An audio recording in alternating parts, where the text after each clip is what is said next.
मनोज जरांगे आजपासून सगळे सोयऱ्यांच्या आरक्षणासाठी पुन्हा मैदानात उतरलेत।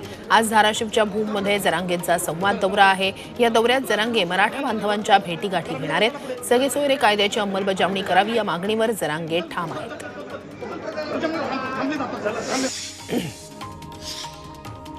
मराठा समाजाकडून सुप्रीम कोर्ट आणि हायकोर्टात कॅव्हेट दाखल करण्यात आलाय।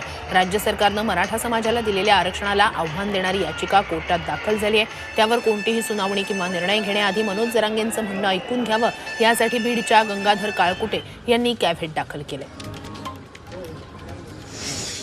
बीड जिल्ह्यातील मराठा आंदोलनाचं पोस्टर पोलिसांनी हटवल्यानं मनोज जरांगेंनी संताप व्यक्त केलाय। बोर्ड काढणं ही तर भयानक गुंडगिरी आहे असा आरोप त्यांनी केला। इतकंच नाही तर मराठा तरुणांच्या चौकशा बंद करा, पोलीस ठाण्यात बसवून ठेवत दहशत निर्माण करायचं थांबवा, नाहीतर पोलीस ठाण्यासमोर येऊन बसू असा इशारा जरांगेंनी दिलाय।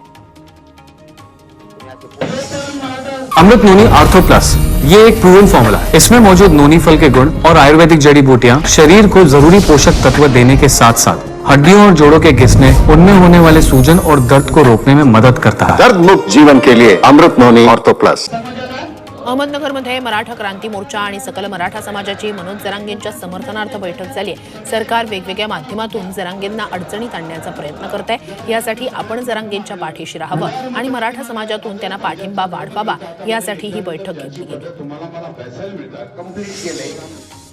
मराठा समाजाच्या महिलांनी भाजपचे मंत्री अतुल सावे यांची संभाजीनगरमध्ये भेट घेतली आहे। भाजप महिला कार्यकर्त्यांनी मनोज जरांगे यांची नुकतीच संभाजीनगरच्या हॉस्पिटलमध्ये भेट घेतली होती। सोशल मीडियावर आक्षेपार्ह कमेंट करणाऱ्यांवर चाप बसवण्याची मागणी त्यांनी जरांगेंकडे केली होती। याबाबत मराठा समाजाच्या महिलांनी सावेंना जाब विचारली।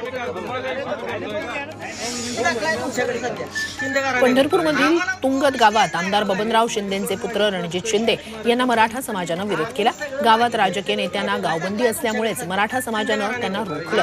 शिंदे कुटुंबाकडे कुणबी दाखले आहेत, मात्र आमच्याकडे कधी येणार, तसंच जरांगेंवर SIT चौकशी नेमली त्यावेळी आमदारांनी विरोध का केला नाही असे प्रश्न यावेळी करण्यात आले।